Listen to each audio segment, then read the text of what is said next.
We're streaming. We good to go? Yep. So I cried the other day in the doctor's office. What happened? Did you find out you're pregnant? Oh my gosh, is it a boy? Immaculate conception. Okay. Um, so I went over to UCLA, Okay. and I'm going to tell everybody that's where I'm going for all of my eye treatments because I'm having people all over social media saying, "So where are you going? Where are you going?" I'm going to the Doris Stein Eye Center at UCLA. Okay. Okay. And I picked UCLA because it was told to me that like there are only two places you want to go if you have eye problems. You want to go to Barcom Palmer in Miami, or you want to go to UCLA. So I went to UCLA, and then I went to Barcom Palmer for a second opinion, and they said, "Why are you here? You're closer to UCLA." I was like, All "Oh, right. okay." So last May of 2023, that's when I had a cornea transplant, and my vision then, when I went under the knife, was 2400. And then over the last year, it went from 2050 to 2200 to 2070, and now it's kind of settled at 2125, which Okay. I'm thrilled about. Okay. I mean, went from nothing to 2125. And so this past week, I went over to UCLA because my surgeon, Tony Aldave, Dr. Aldave, told me that he thinks that I could probably see really well if I got a hard contact lens.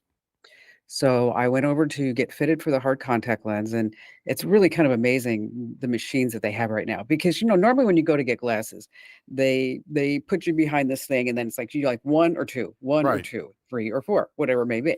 So their machine's a little bit different. You look into it, and you see a farmhouse, and it moves. Everything moves so that you can see the farmhouse better in the distance, and then also things close up.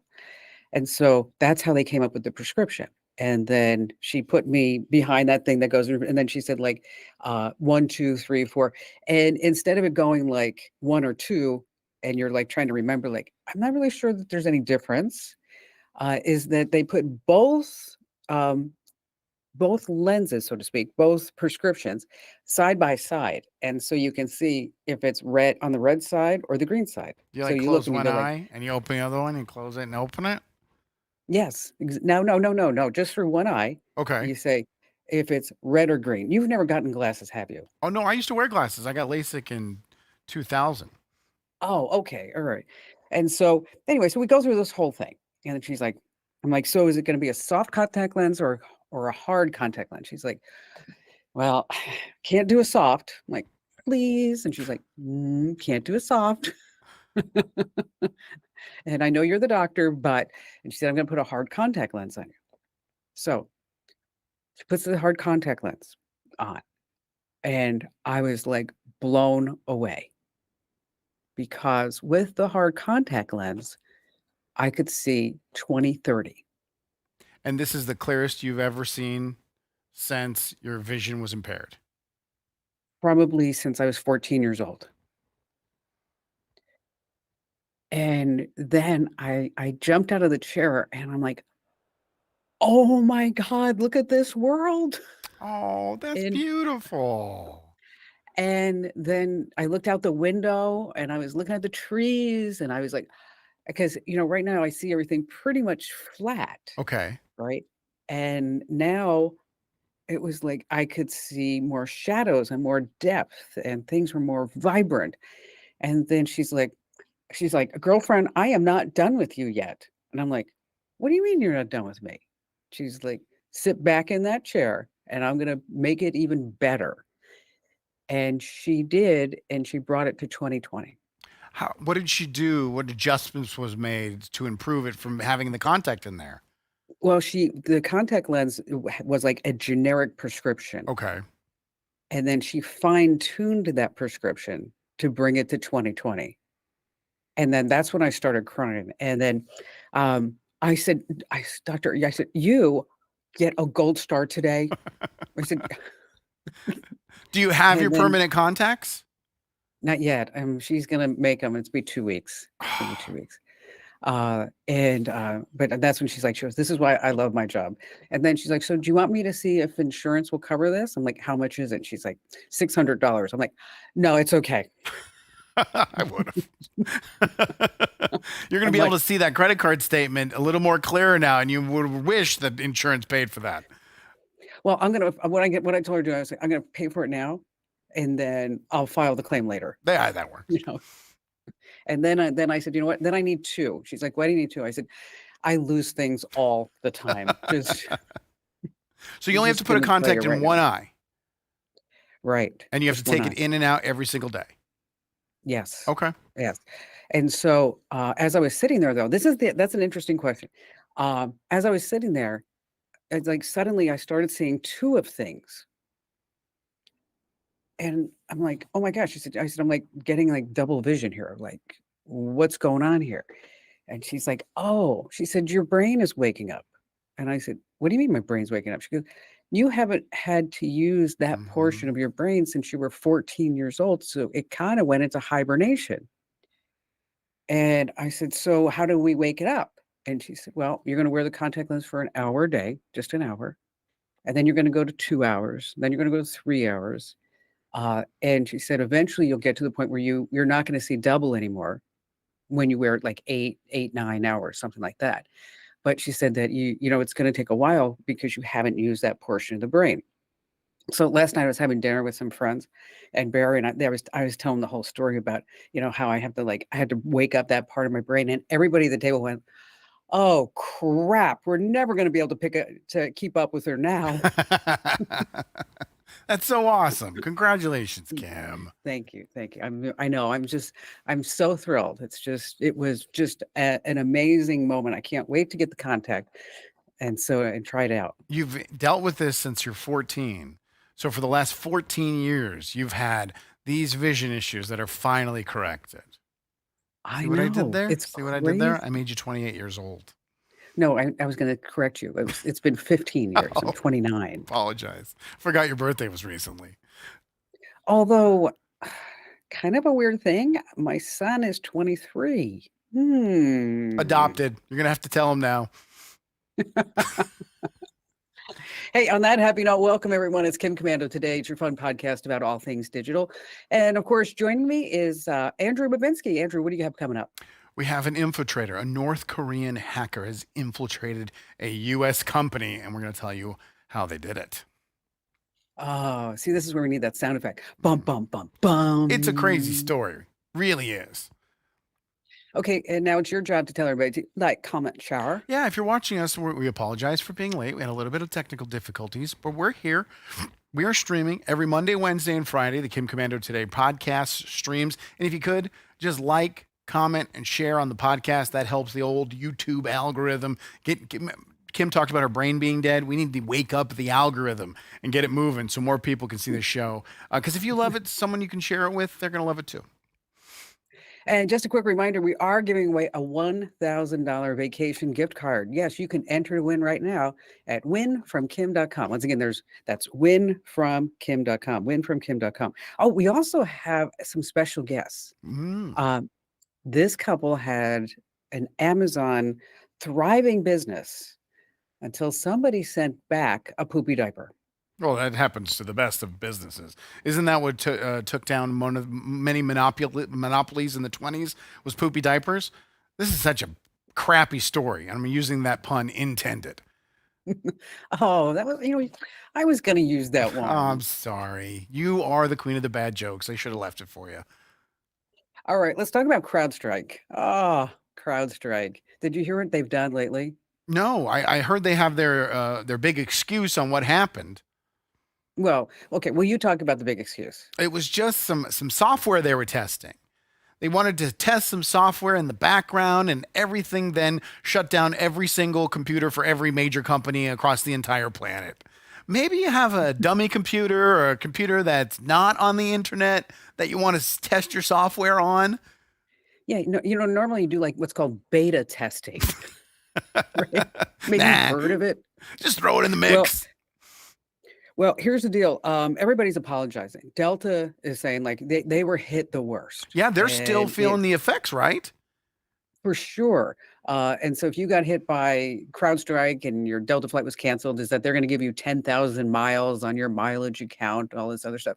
But the thing that I thought was so interesting is that when this CrowdStrike hit Delta, is that all the unaccompanied minors flights were canceled. Okay. Now, I had to look up what is a unaccompanied minor. Okay. An unaccompanied minor over the age of 5 may travel alone. Okay. At the age of 8, they're allowed to make connecting flights. So that means your kids, Andrew, Right. could fly alone. But it's easy. A 5-year-old can just walk up to a ticket booth, rebook their ticket, get on another flight. Oh, wait. No, they can't. They're 5. What a Yes. nightmare. And so they have all these kids. It's summertime, right? And they're stuck because the bus dropped them off at the airport with the camp counselor to either get home, or maybe the parents are trying to get them to wherever summer camp is. So it just, the internet was just flooded with all these parents, social media saying, like, we don't know what to do. And then CrowdStrike came out and they said, you know what, we are really sorry too. And to all of our partners that we caused this devastation for, not just days, weeks. And I mean, this is going to keep going on for months, is that they are going to be giving you a gift card. That's right, a gift card.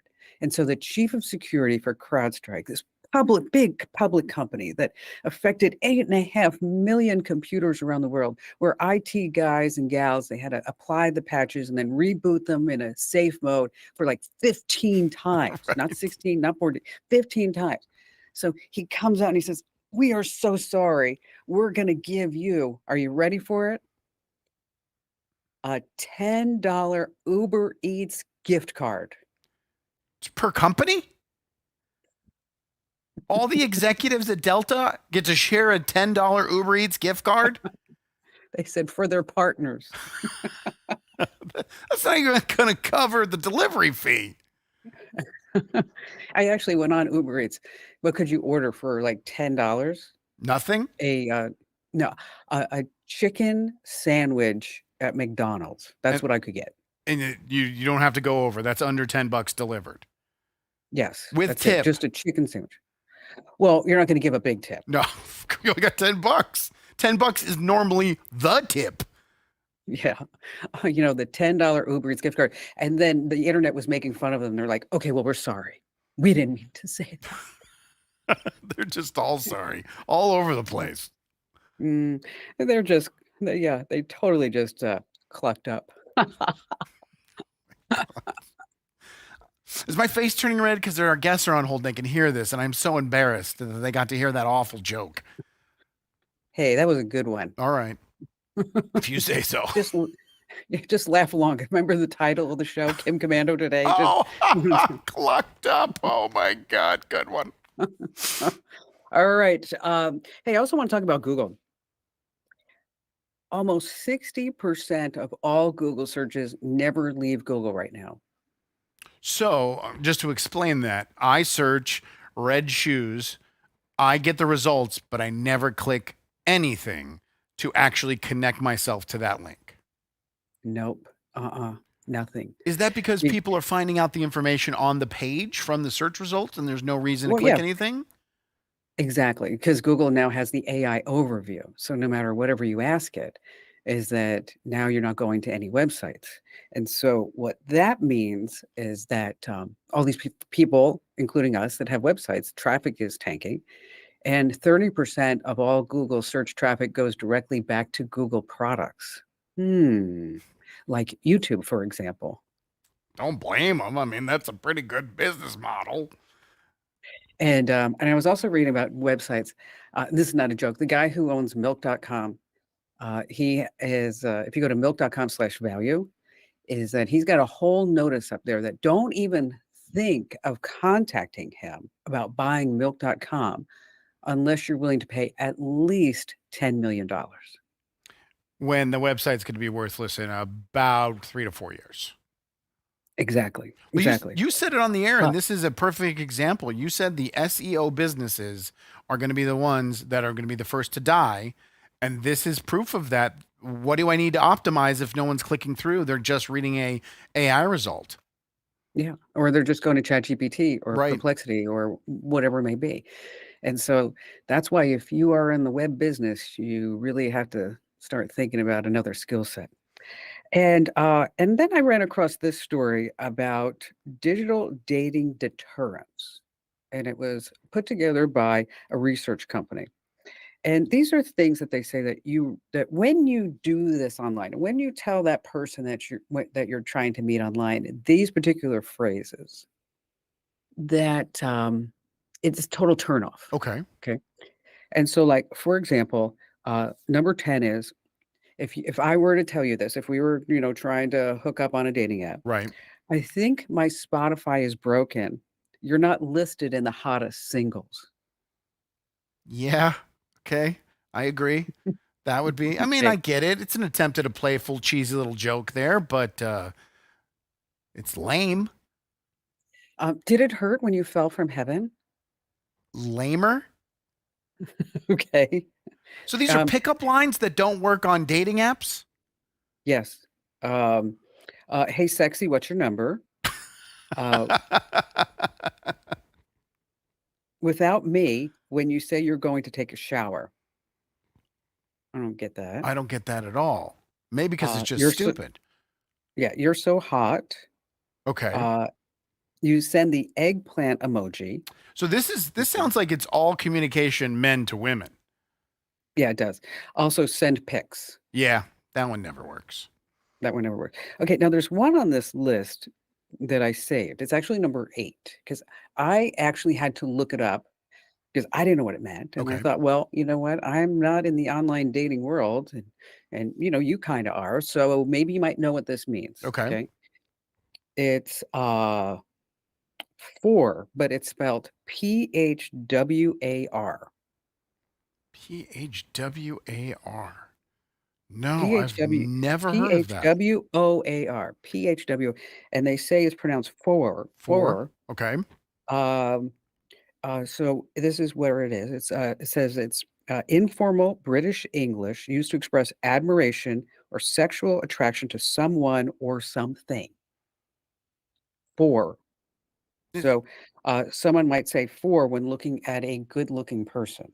okay, so that's like saying damn or wow, something like that. Okay.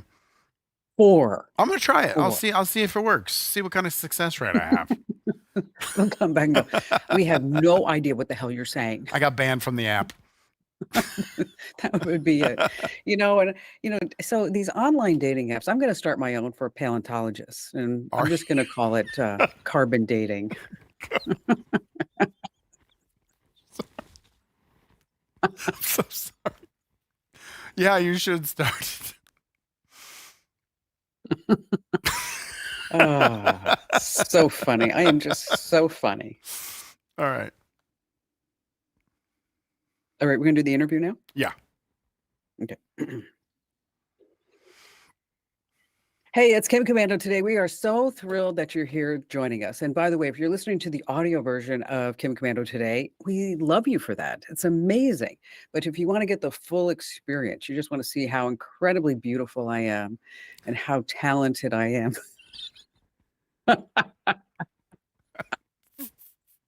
I don't I know why. can't even. I'm in such a giggly mood today. I apologize. Yes, you should come over and watch the live stream on YouTube. See how beautiful Kim. Well, you are beautiful. I mean, that's not what I'm Oh, laughing at. The self-aggrandizing and the way you're holding yourself up with such a straight face is very impressive. well, you know what? I couldn't even say that with a straight No, face. you couldn't. No. YouTube.com/Kim Commando. Once again, that's YouTube.com/Kim Commando. Don't forget, enter to win that $1,000 airline giveaway gift card. So you can just get away, go on a vacay, go to winfromkim.com. Once again, that's winfromkim.com. All right. When I read this story, Andrew, I just knew I wanted to get them on the air with us to tell exactly what's going down. Because, you read different iterations of it, but sometimes it's like that old game of telephone tag. What really truly happened? And I'm amazed, for example, how much business is done on Amazon. I mean, during Prime Day, what did they sell? What $14 was it? billion. Yeah, okay, in 48 hours. Okay. 6 million or almost 7 million, actually, 7 million products moved every single minute. Okay. So you have the opportunity to use Amazon as your platform to really set yourself up for business because, if you were to do a retail store, I mean, if you had 5 or 10 people come in the store during the day, I mean, if it was like a boutique, I mean, you'd be thrilled, right? Right. I mean, be amazing. Okay. So, so suddenly, you have this store on Amazon and people just search for stuff and then you pop up and you just take orders. Well, Paul and Rochelle Barron, they own Bow and Bell Littles. Okay. They reached $1 million in sales until it just came crashing down like a rocket. And the reason behind it is super interesting. So Paul and Rachel are here to join us. Hi there. Hey. How are you guys? Good. How are you? Great. Good. I was listening to your dad jokes, and I'm surprised you didn't say something about like a miner with a pickaxe.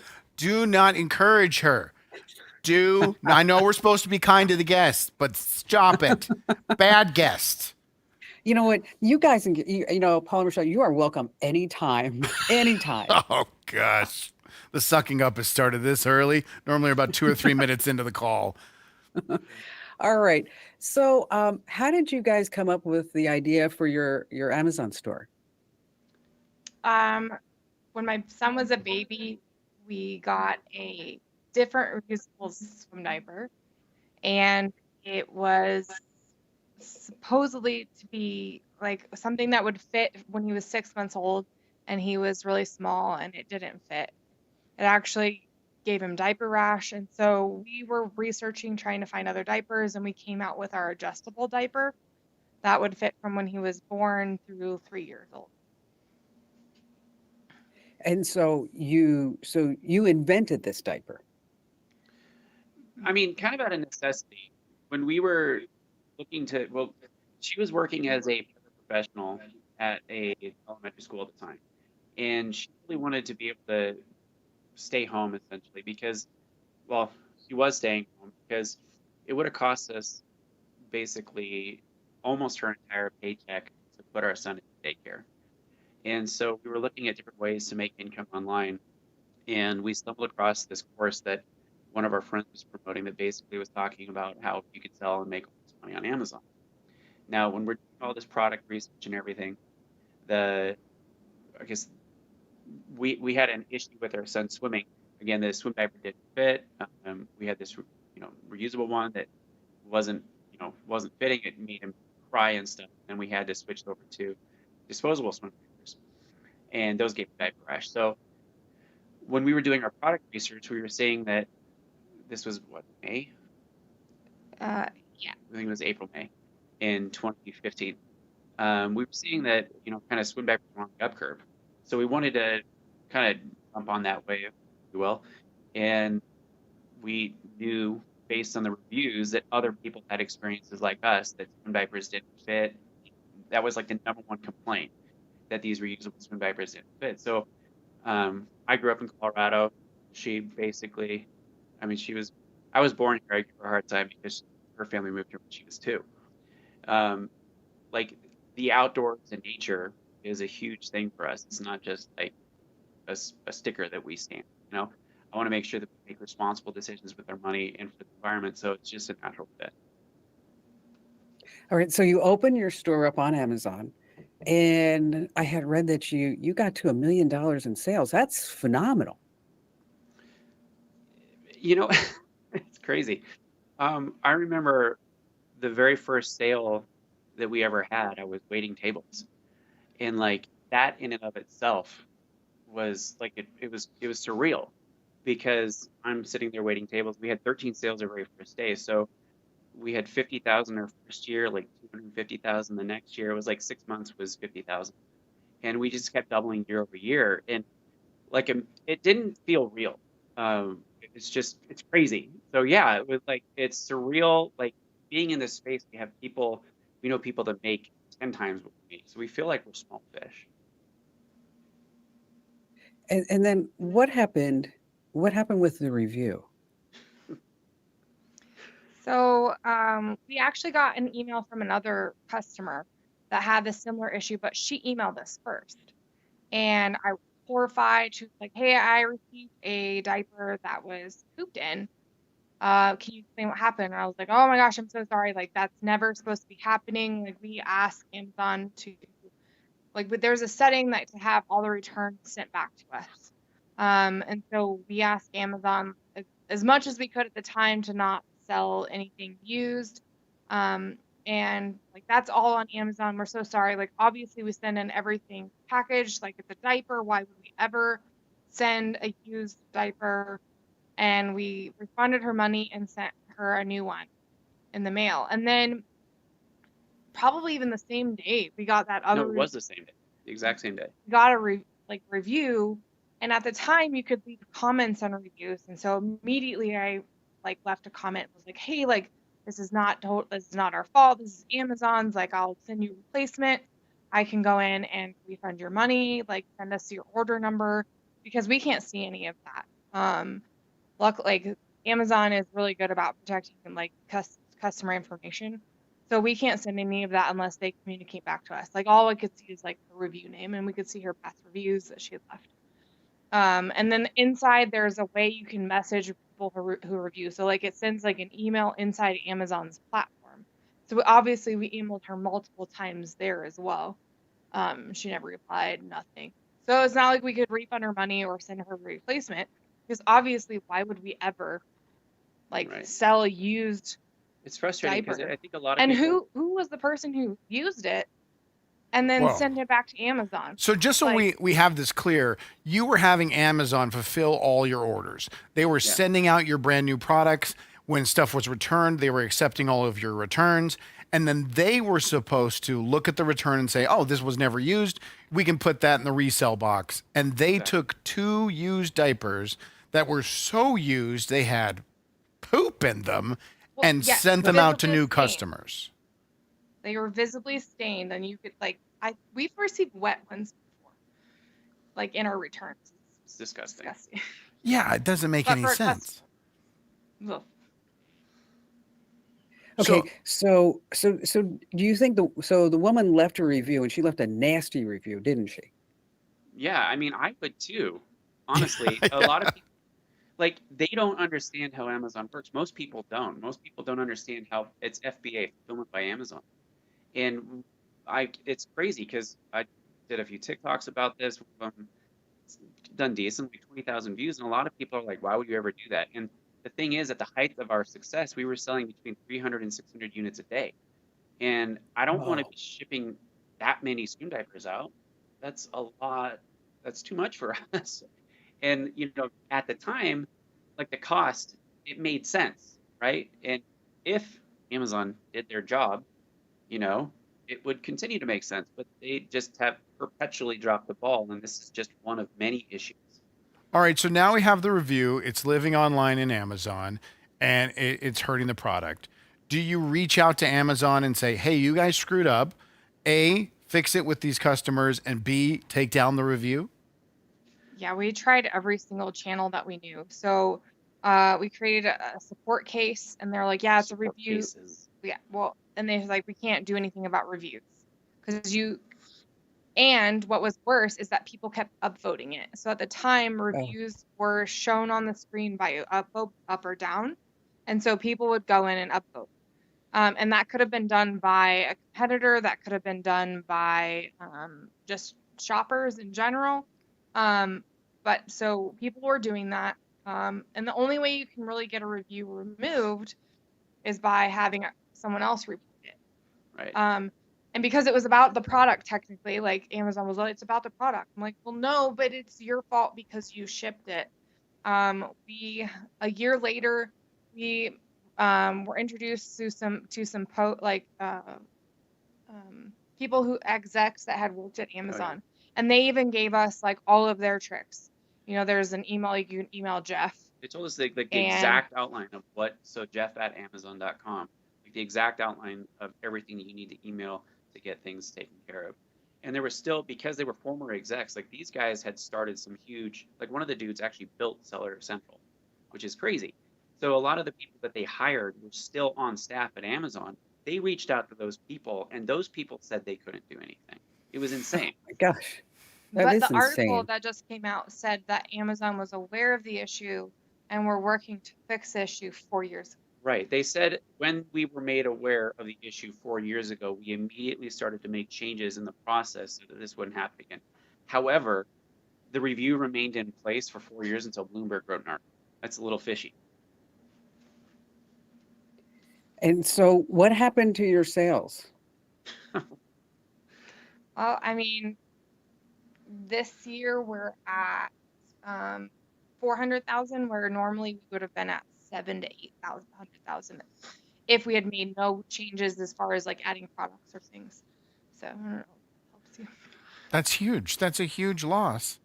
And you would Yeah. think something that could have been fixed so quickly, where Amazon goes, oh, yeah, we messed up. We shouldn't have done that. Delete the review. No harm, no foul. Everybody carries on. Right? Right. You'd think. You would think that they would refund the customer and then they would give us the refund for the damaged product, because that's usually what happens when a customer damages a product. They refund us the money for the cost of the product. But they did neither. So now with all this publicity from the Bloomberg article and you coming on and doing the whole media circuit rather, has Amazon reached out to you and said, hey, listen, or is the review still up? No, it was removed same day. Like within 4 hours of the article going live, I think it was removed. I don't know if the reviewer removed it or if Amazon. No, Amazon. They said they removed it. Oh, Yeah. So Yeah, Amazon because- decided, oh, finally, we'll remove it because we're getting such bad press. Oh, no. In the article, they actually caught up with the person who left the review, and they said years ago, they're like, oh, yeah, they reached out to me to take it down, and I just never thought to do it and never had the time and totally forgot. Yeah. So we didn't actually ask her to take it down because that would be a violation of terms of service. Okay. And so, like, one of the things that we have always done is we've never violated terms of service. In fact, the lady left a review under her actual name. I was able to find where she lived and her occupation. And so I could have flown out to there, like found her address. I did, and like knocked on her door or even mailed her something. But I didn't do that because obviously that's really creepy. And then secondly, that's a massive violation of terms of service. And it's frustrating to me that she said that she remembers and she just didn't have the time to remove it. And I don't think that she realized like the cascading events that she caused in No. like basically absolute screwing our business over. Like we have so much debt right now because of this that like We had to spend hundreds of thousands of dollars on advertising. So Amazon profited, Amazon made obviously, money, lots of money. for us to maintain like our rank on the page. Because on Amazon, it's all about where your placement is on the page as to how many people buy. And so because that review, like our algorithm changed, we lost it. Amazon has these bestseller or these badges that say like frequently bought or Amazon choice. And because of the review, we lost that. And so then the algorithm changes. And so then we're not shown and our advertising costs change because of the algorithm changes. So it's really funny how it seems like something so small can make such a huge difference. But it really did. She's a lot more emotionally stable than I am. I've spent like the last week like crying. I'm sorry to do this, but it's No. like it's a huge deal because we're struggling to pay our mortgage because of all the debt that we've taken on. And the frustrating thing for me, in addition to this is like a baby. Like I poured my blood, sweat, tears into this for the last decade. And I do a lot of public speaking on the Amazon circuit, teaching people how to market their businesses and get press and get PR and this sort of stuff. I feel like a massive fraud because I can barely make ends meet because of all the debt that we have. And like, I don't even know if we can declare bankruptcy because our debt is attached to the house. And if we declare bankruptcy, we're going to lose the home. And the thing that just gets me is like, I have so many other product ideas and other things that we could do that we could become massively successful again, but we just don't have the money. Like, we can barely make ends meet, let alone place reorders for inventory. And I'm sorry for she's like Spock over here. I do enough crying for the both of us. Well, I mean, Well, I know the whole thing is life isn't fair, but in this circumstance, in this story, it's not fair.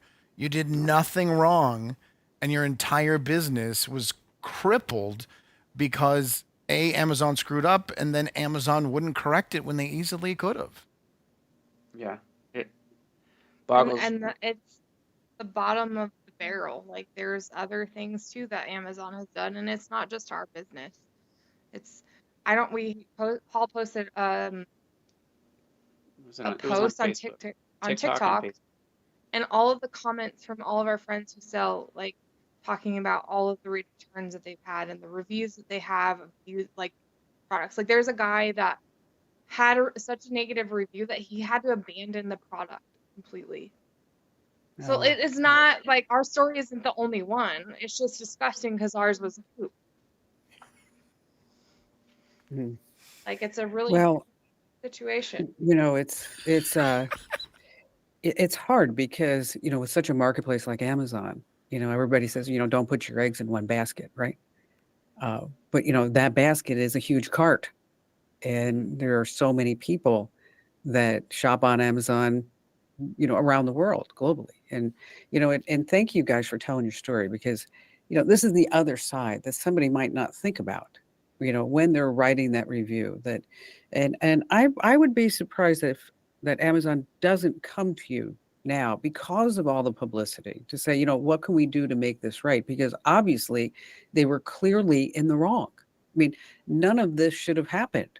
I mean, it was their fulfillment person that couldn't decide that this was a viable product that should not be resold as new. It had poop in it. Where is that person that thinks that a swim diaper with poop in it should be resold? I mean, where is that even logical?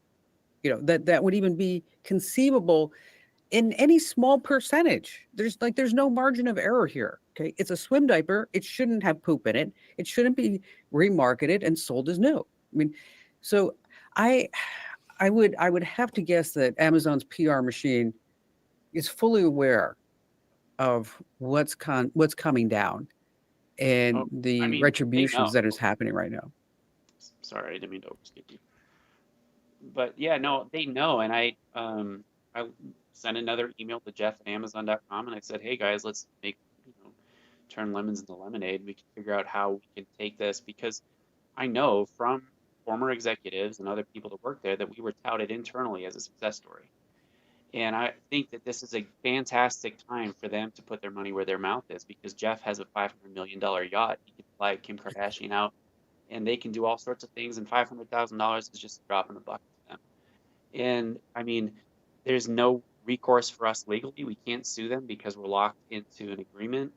People are saying that we should sue them, but we can't because of the bill of, what is it? The business, what is it? BSA, Business Sellers Agreement. Sellers agreement. And like Oh, the basically we're locked BSA. in arbitration. And so it's frustrating. I don't want to get litigious and I can't again, but like for the PR angle, like I think that this is a great time for Amazon to put their money where their mouth is.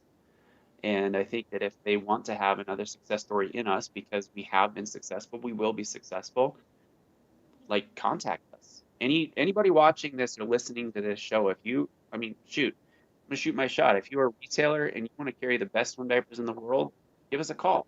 Like we would love to help you guys out. Like if anybody contact us. we believe in our products. They're not crappy. That brings up, I just have one last question because that you bring up an interesting point. Why not just open up another storefront? We've been selling online on our own shop for years, on our own website for years. The challenge there is that the cost to acquire a customer is about $15 to $20 per acquisition.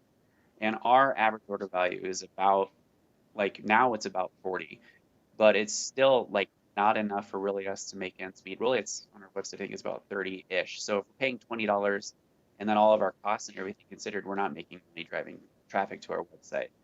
Getting into retail has been a dream for us for forever, because we know that we have the best product on the market. And we just go to any online platform. Parents.com has had us listed the best for years. I mean, we were on the Rachel Ray show back in 2016, had a meeting with Barbara Corcoran, documented in Forbes back in 2017. Like, this is the best product. And like, getting into retail is awesome. It'd be amazing. But the financial challenges right now are pretty huge for us. Yeah, I get that. I really was asking, like, why not another storefront on Amazon? Because you lose all of the reviews. So if we were to start another listing for, say, swim diapers, we lose all of the thousands of reviews that we have that are positive. And without that history, without that backing the listing, it has a lot to do with the algorithm of ranking on the page. And it's really just not like, it's not going to be financially like beneficial for us. Well, I just wrote about something on total side note about you guys missed it, but it happens every June or July, and you may even know about this, where you can go make a pitch to everybody at Walmart and have Walmart carry your product.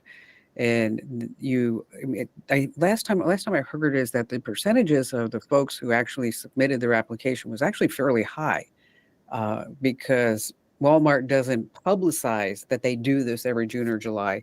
And so a lot of people aren't aware about it. And then, so that was the angle that I took, is that if you have a product, I don't know why, but they don't really spread the word that every June and July you can apply, and then maybe go down to Arkansas and make your best pitch. Keep us posted on how this turns out. I have a feeling you're going to be hearing from somebody at Amazon. And Jeff, if you're listening or watching, put the drink down. He does eat octopus for breakfast. Put that down, and why don't you reach out to Paul and Rochelle, and let's see if we can do right by them. Thank you so much. Thanks. Yeah, and we will keep you posted. Jeff, give me a call. My number's on the website. You got it. Hey, thanks for jumping in there. I was having little trouble. Their audio was going in and out. Oh, okay. Yeah. I was just about to apologize for hijacking the interview because I was so emotionally connected to these two. It is so unfair, and I am rooting for them so hard. And before the podcast, I actually went on Amazon and I searched for the diaper, and they are the number one listing that comes up.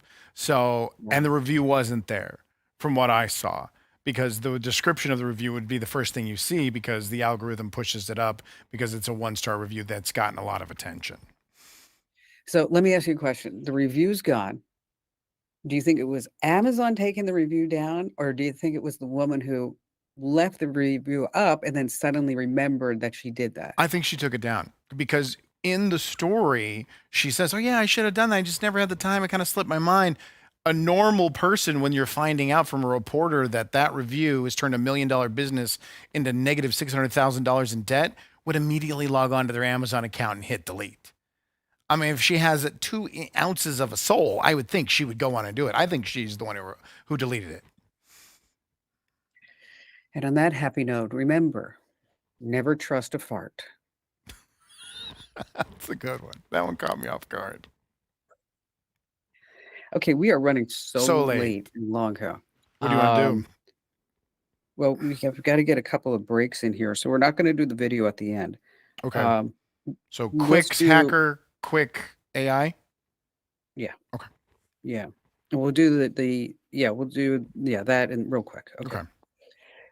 Hey, it's Kim Komando Today. We're so glad that you're joining us. And just a quick reminder, every Monday, Wednesday, Friday, Pacific time, 11:30 a.m., you can actually watch us do Kim Komando Today at youtube.com/Kim Komando. We're on Rumble and Facebook and, everywhere else. But YouTube, I think it's the easiest place, youtube.com/Kim Komando.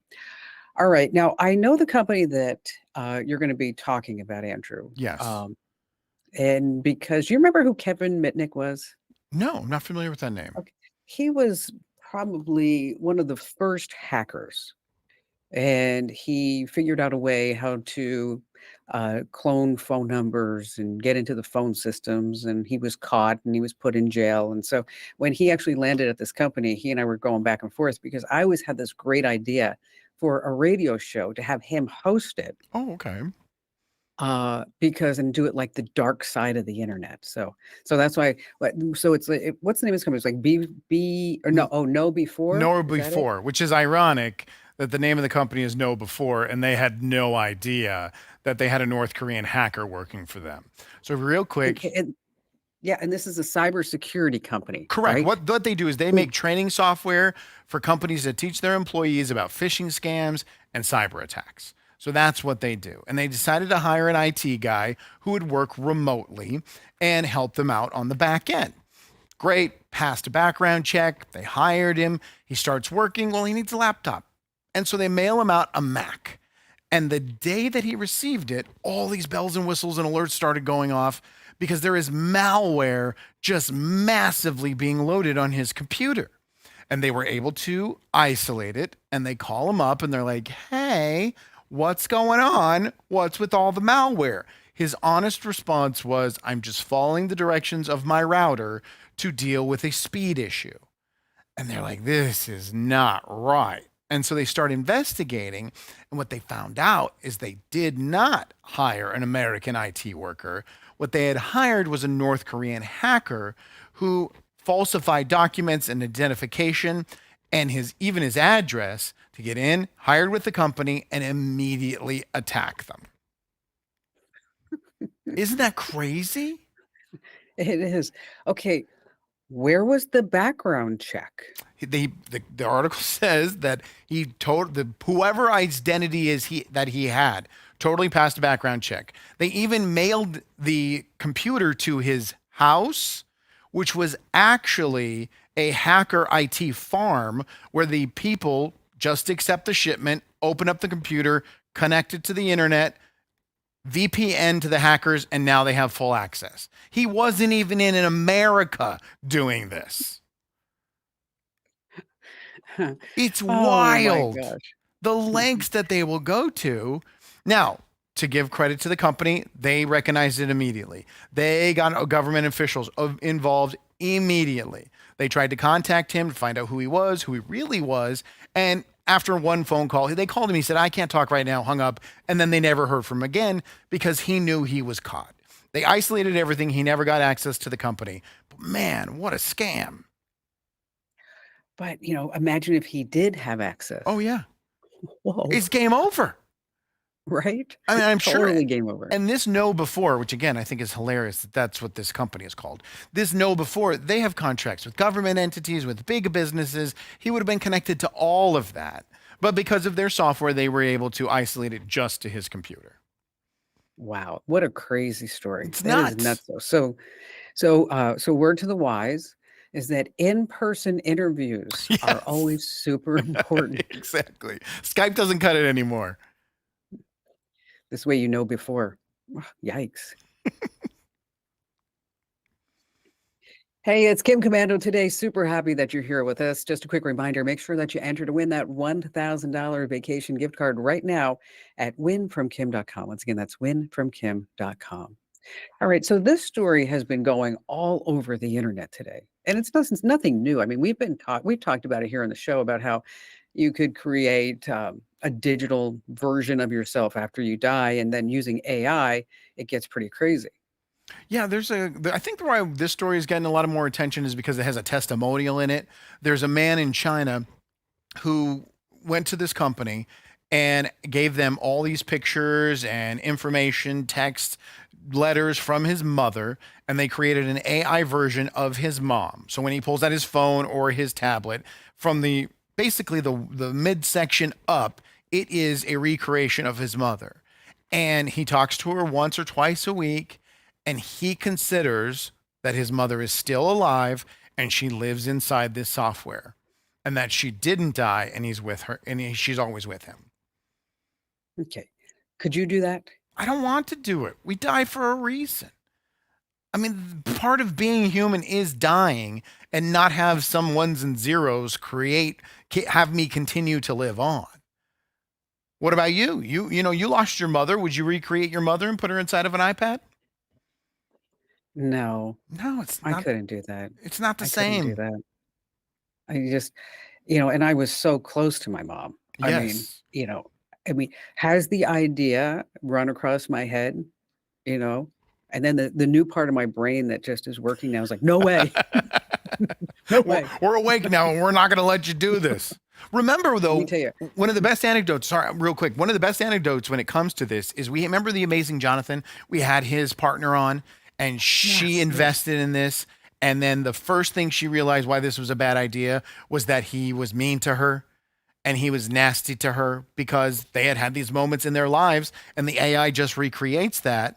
And she wanted to remember him as the positive things of the amazing Jonathan. You don't want some AI grandma telling you to go clean up the kitchen.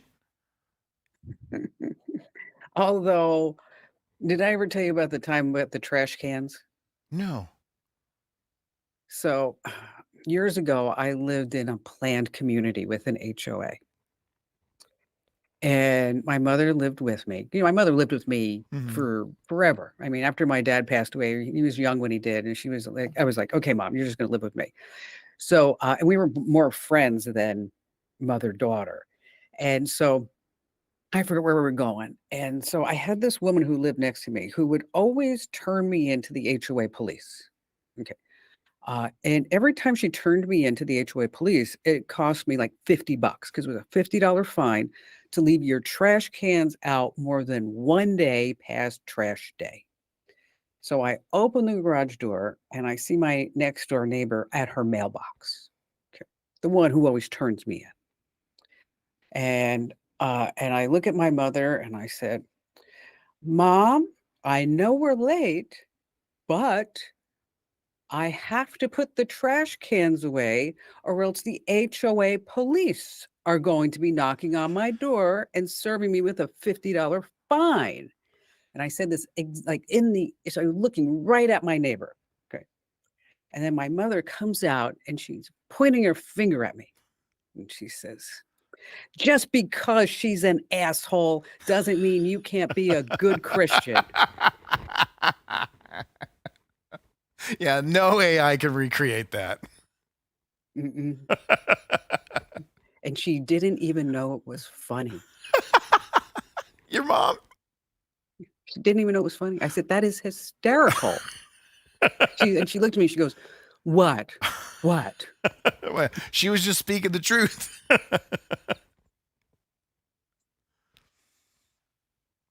All right. That'll do her. Thanks for being here. Yes. And sorry that we were running late. Let's see.